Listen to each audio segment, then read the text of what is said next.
A leaked argument between a husband and a wife shooketh the internet last week. Steven Crowder is in hot water, and we've got to talk about it and what it means to be married from a biblical perspective.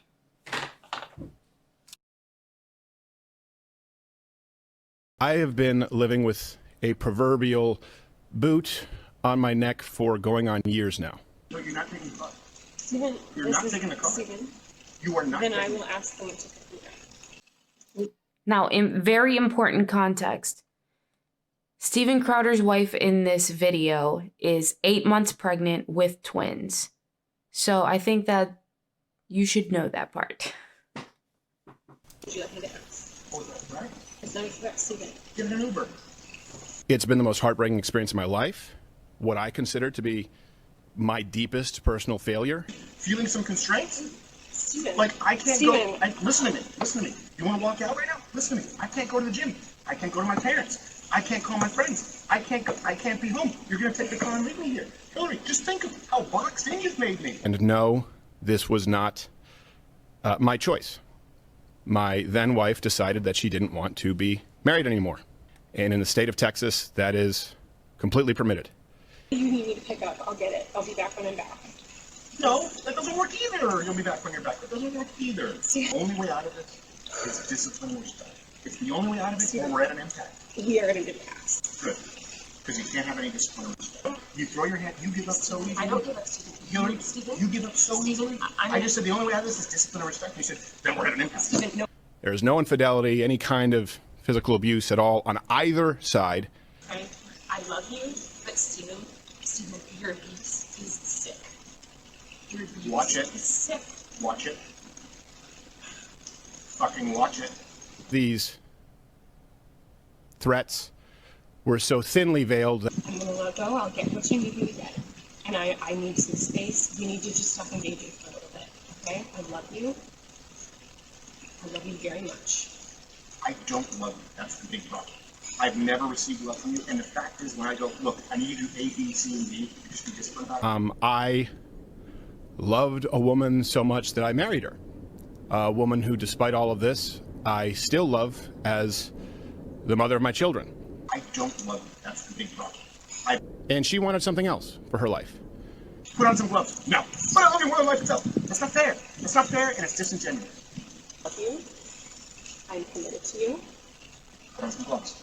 Are you committed enough to do those things? I'm not engaged. You're not committed to anything. You're not committed to anything. You just said I love you. I'm committed to you. Walk the dogs. Put on some gloves.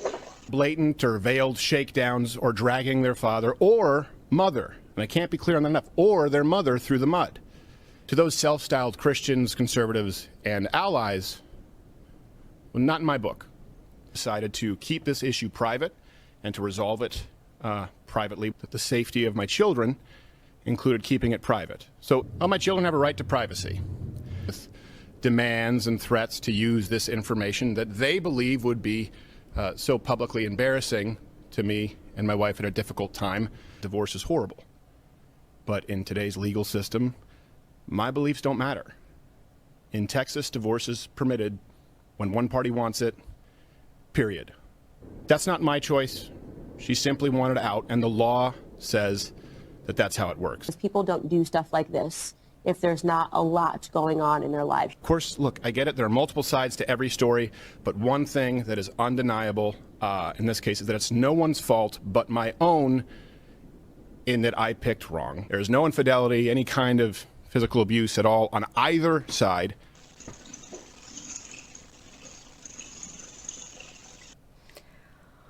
Okay. Wow. There's a lot going on there. All right. So you saw that. That was super cringy. It doesn't look good for Steven. It just doesn't look good for Steven.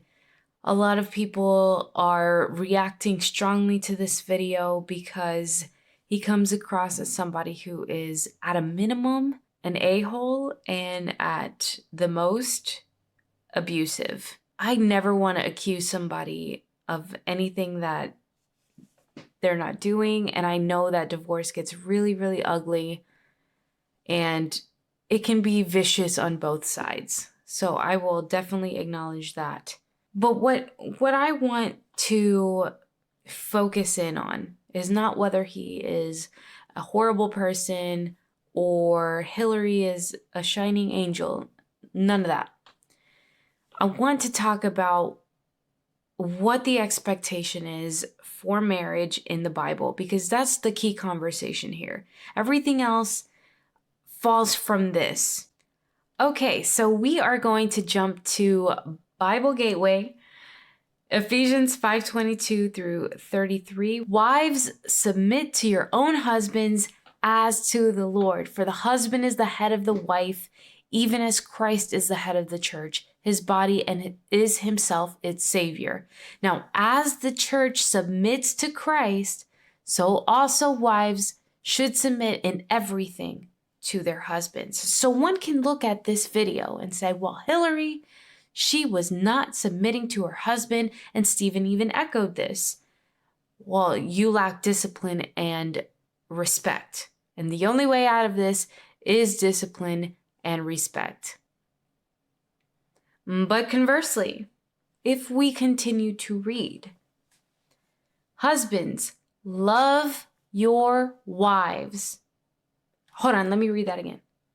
Love your wives. Husbands, love your wives. Husbands, love your wives as Christ loved the church and gave himself up for her, that he might sanctify her, having cleansed her by the washing of water with the word, so that he might present the church to himself in splendor, without spot or wrinkle or any such thing, that she might be holy and without blemish. Let's continue. In the same way, husbands should love their wives. Hold on, let me read it again. In the same way, husbands should love their wives as their own bodies. For no one ever hated his own flesh, but nourishes it and cherishes it, just as Christ does the church, because we are members of his body. Therefore, a man shall leave his father and mother and hold fast to his wife, and the two shall become one flesh.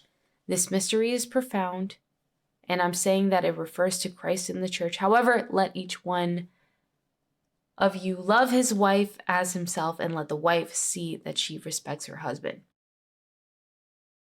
So one is not without the other. And from this situation and from this video, if Crowder can point to the fact that she is not in submission, then it would do him well from a logical perspective, from a biblical perspective, to realize that he also fell short here.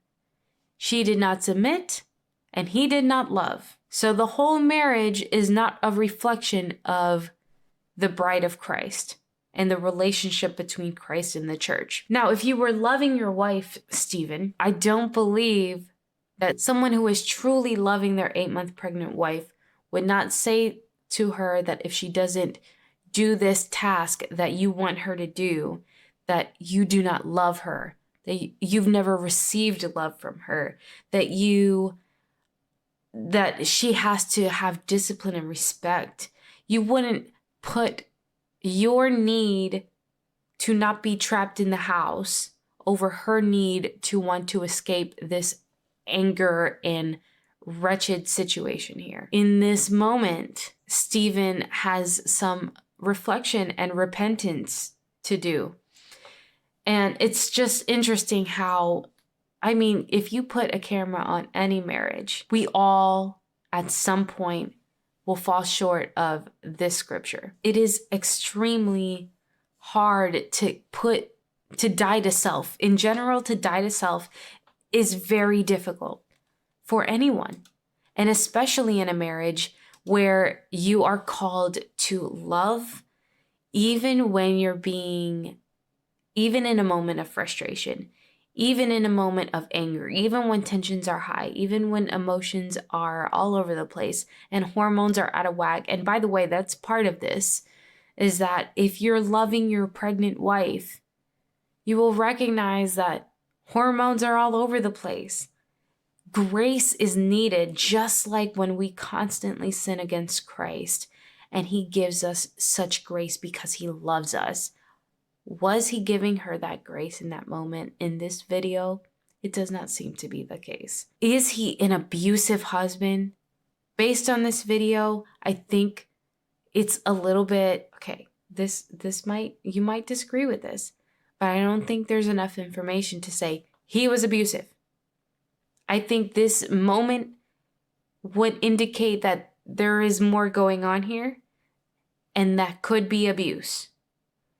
But I'm not going to sit here and point at somebody's like worst moment and say, you're an abuser. I don't think that's fair.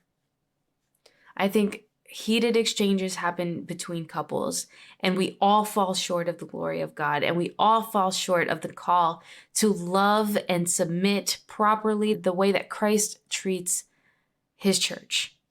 I think we all fall short. So none of this holier than thou stuff. I just want to be real, because a lot of people don't understand marriage from a biblical perspective. And when you don't understand it from a biblical perspective, you're going to put your own human definition on it.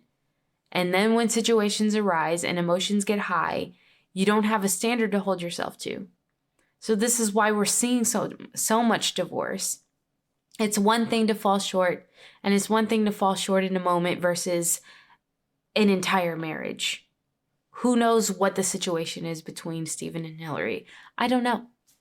But what I will say is that there is some ugliness and some fallout going on, and really the biggest victims in this situation are the twins.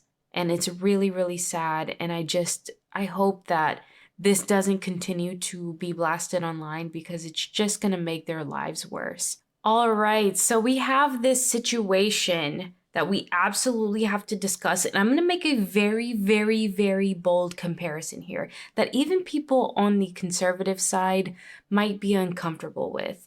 But I'm going to go there.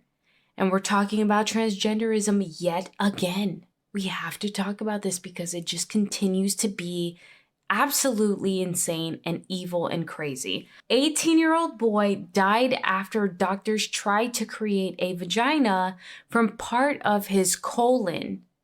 Okay? Tell me this isn't butchery.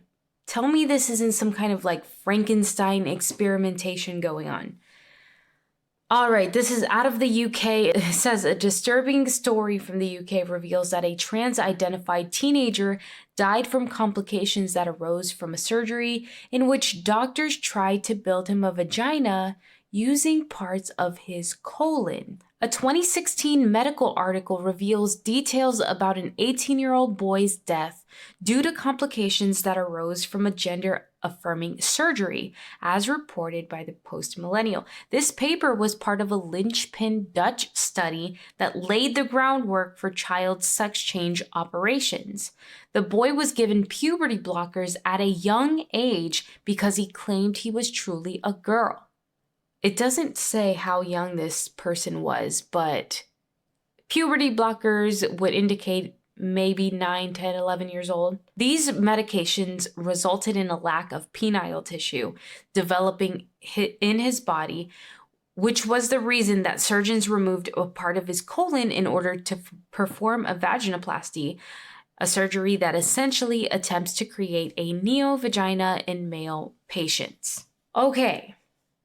So you wonder what can happen when we decide that a child can determine and give consent to sex change, anything, be it hormone blockers, a social transition, or surgery.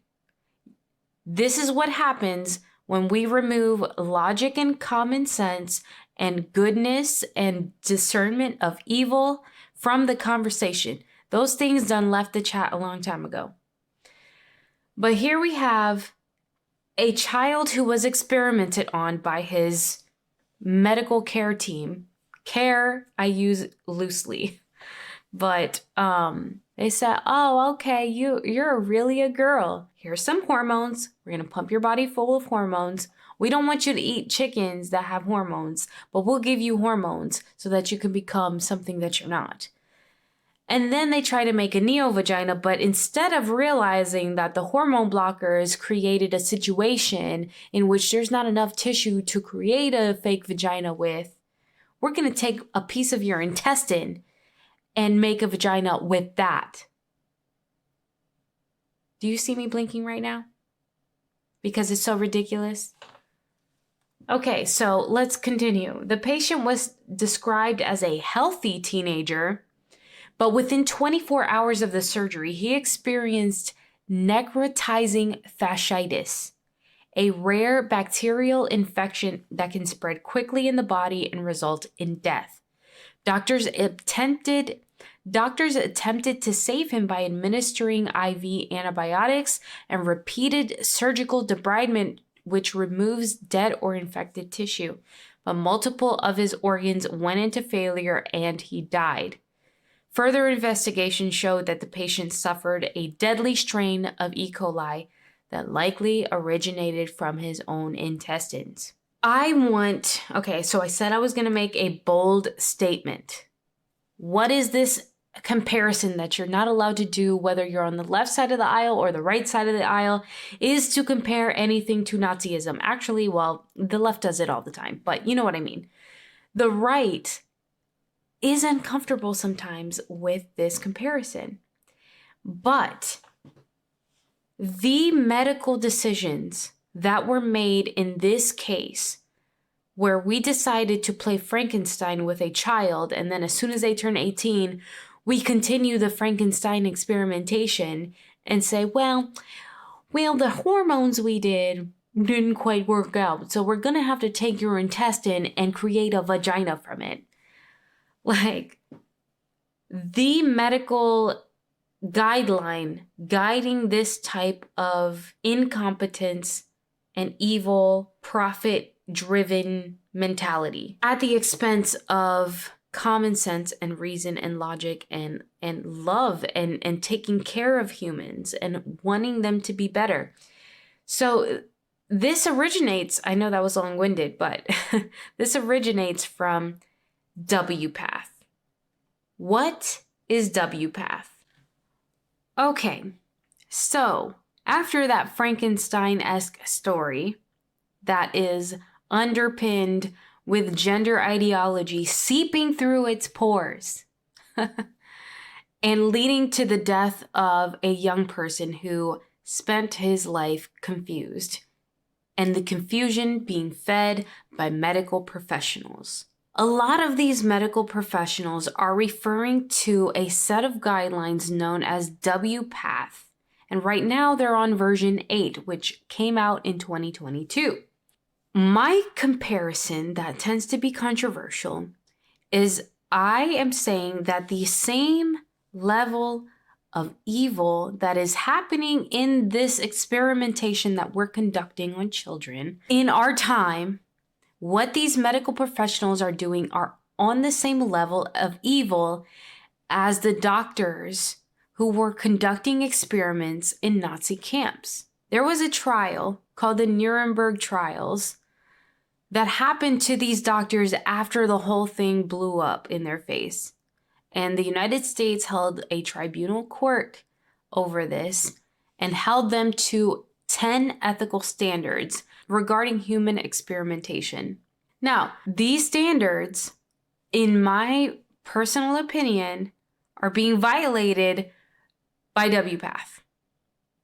So right now, when you see Boston Children's, those doctors proudly coming out and saying that they are providing oophorectomies and mastectomies on who we can assume minors, right? Because they're being seen at Boston Children's Hospital, right? And many more. This happened in Tennessee and other places, but they are referring to something that is violating the Nuremberg Code, okay? Now, this person is pointing out what's wrong with version 8. It's using ideologically driven language. So it says here the guidelines feature language based in ideology rather than medicine or biology throughout. Do you hear that craziness?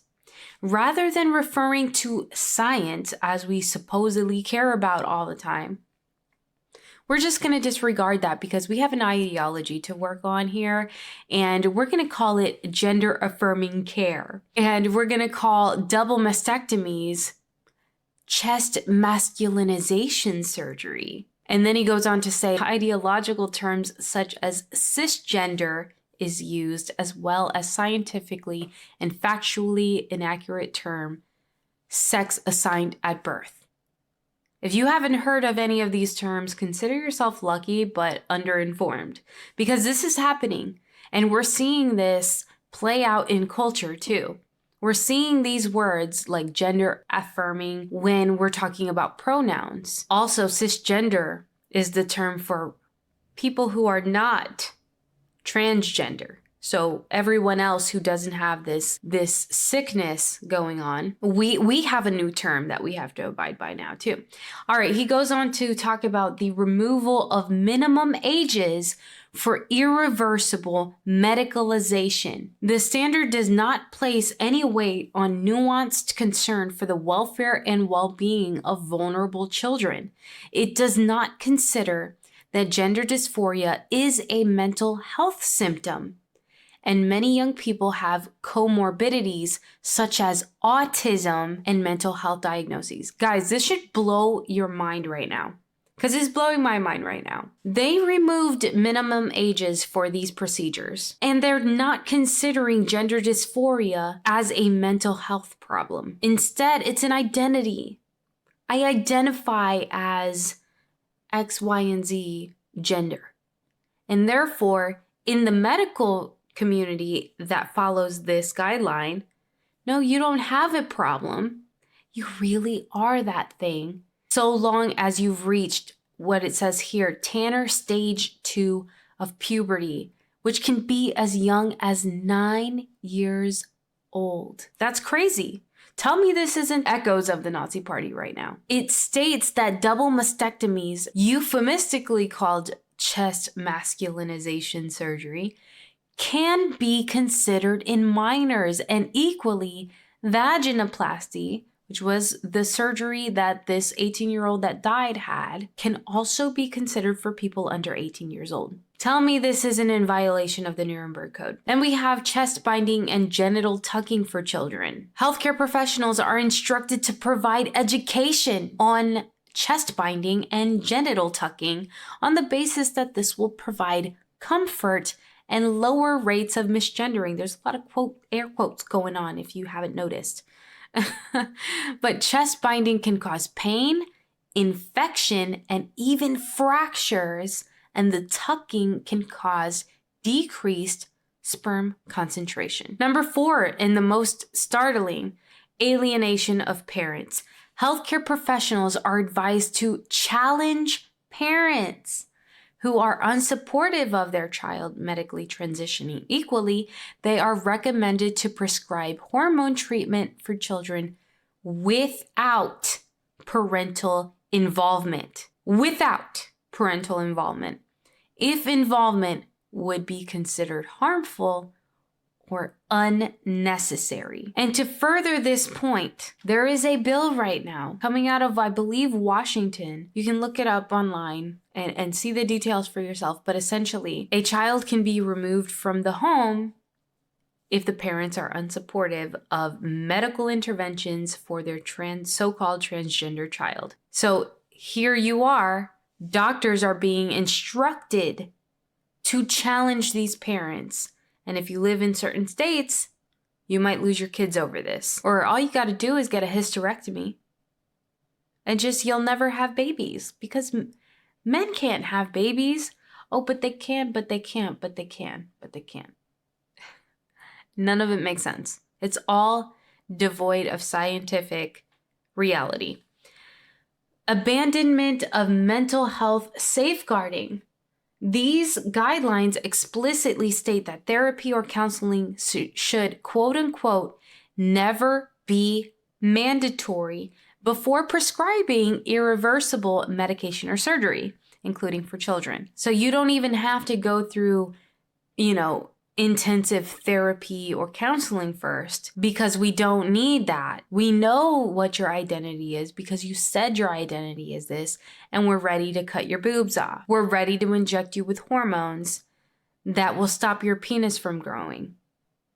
It's a sickness. All of the above is recommended, notwithstanding the fact that WPATH acknowledges that the number of studies is still low and that there are few outcome studies that follow youth into adulthood, and that no clinical studies have reported on profiles of adolescents who regret their initial decisions. That's got to be the most sickening part of this, is that they're not even operating on evidence-based logic. They do not care about the detransitioners, the people who mutilated themselves as children and are coming out and saying, oh my God, I've made a huge mistake. This was totally wrong. Nobody counseled me. They just threw me into these surgeries.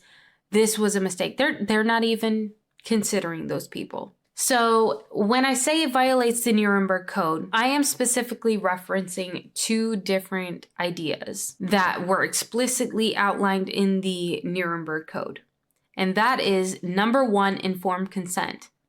At no point, if you are suffering from gender dysphoria as a child, can you really actually say that you are 100% certain that you're the opposite sex and that these medical treatments are appropriate for your age. You cannot say that. No child can consent to the effects of what those hormones are doing to their bodies. How can they possibly know when they can't even drive properly? They can't drink alcohol. They can't do all the things that you should be able to do at 18 or up, sometimes 21. You can't even rent a car until you're 25 for insurance purposes. They're also not breaking down all the things that can happen. So that leads to a lack of informed consent. You're not informed. So not only can you not consent, but you're not informed of the actual harm and risks that are associated with what is being recommended. So then we have the other principle that's being violated here, and that is the principle of non-maleficence. And what that means is do no harm. You can't tell me that these doctors are operating when you violate the principle of informed consent and you're doing these procedures that are not evidence-based, that you do not have studies to help you set a precedent, when you're using ideological language instead of medical language because you don't want to offend people, you are violating this principle of do no harm. It's part of the Hippocratic Oath. I think it's really fair to say that the darkness that underpinned the Nazi experimentation in the camps is the same darkness we're seeing with these doctors who are making these decisions knowingly about children and killing them when their Frankenstein experiments go inevitably wrong. All right, so we're going to address some comments, which is really fun for me. I love when you guys leave comments because I really believe that civil dialogue is growth and it sharpens our worldviews and understanding of each other. So keep it coming.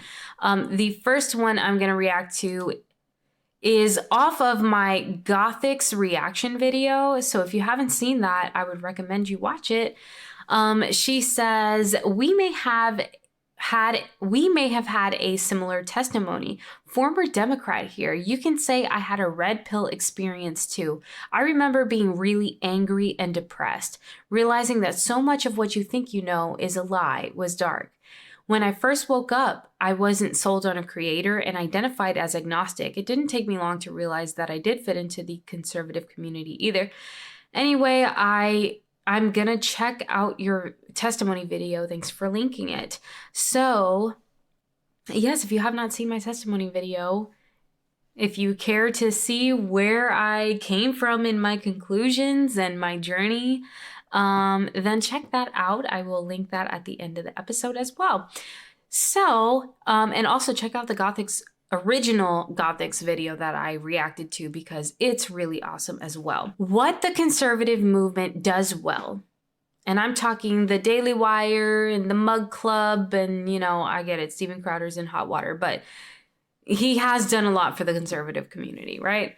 And given people who are against the mainstream woke narrative a voice and make you feel like you're not crazy, because this is insanity.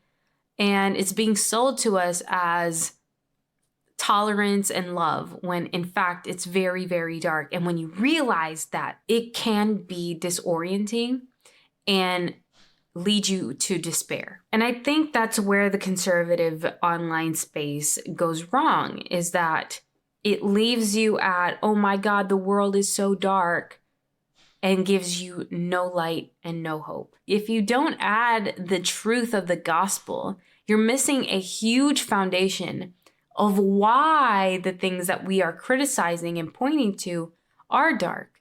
We have no standard if we don't have the Bible and if we don't have the truth of the gospel. There is no standard. Then everything the right says is just opinion. All of the moral arguments are just opinion if you do not have the truth of Jesus Christ and the cross and the redemption of humanity in the narrative. How can you then say that what the woke people are doing is evil? You can't even then define evil, because evil is an absence of good.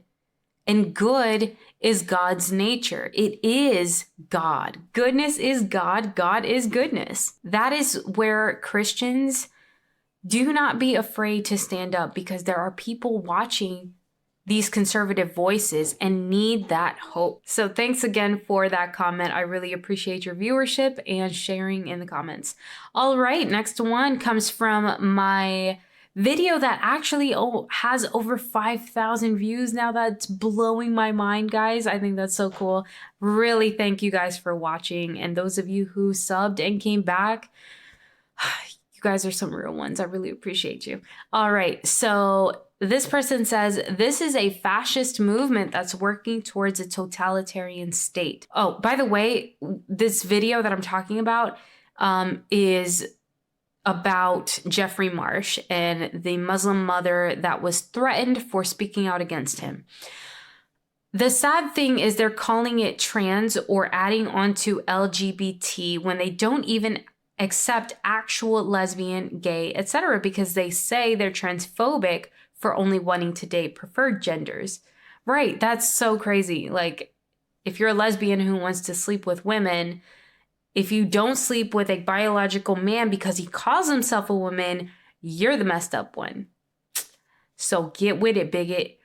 They also reject real trans people that speak out against this ideology when acknowledging science and biology. I don't think it's a coincidence that an actual authoritarian/totalitarian country, China, created TikTok and blocks almost everything that's in opposition of this movement, while the algorithm only pushes content consistent with gender ideology. Absolutely, isn't that freaking crazy? And it's just interesting that TikTok, which is not controlled by China supposedly, consistently suppresses one side of this and promotes another. So very, very, very weird. All right, next comment comes from the video that I was reacting to Candace Owens questioning women's votes. And I played a clip from Allie Beth Stuckey's podcast called Relatable from over a year ago, where she was talking about toxic female empathy. So this is a response to that. It says, women lack empathy for abortions, but have empathy for other issues. So it seems you want to decide what women have empathy for based on your views. And I don't like abortion, but it's like you're dictating what women should have empathy for. And so part of that argument was that we elevate empathy to such a degree that we're willing to support harmful and or evil policies because it might make somebody feel bad and we have empathy for them as females.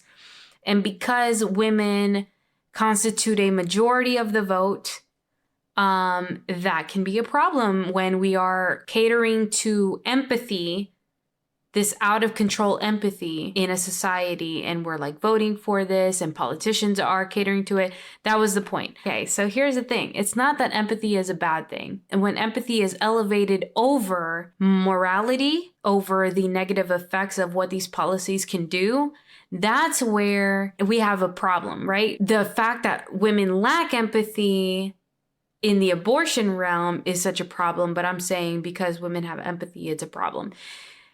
Yeah, it's the elevation of empathy and the politicians wanting to cater to this empathy, and because we don't have strong men, you know, putting order to our empathy and keeping us in check as women, that empathy is becoming toxic in certain regards. It's when there's an imbalance that the problem is. So no, and my view is based on God's standard.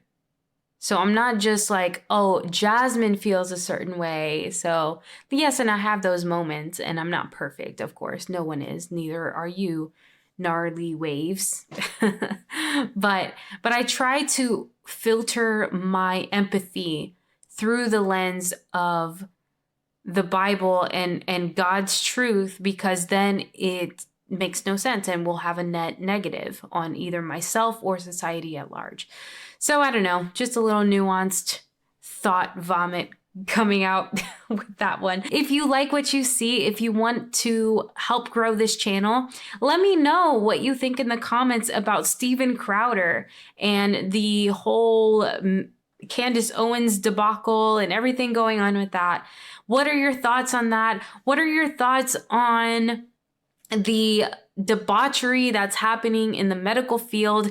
Am I crazy for making a comparison to the Nazi Party in regards to medical experimentation?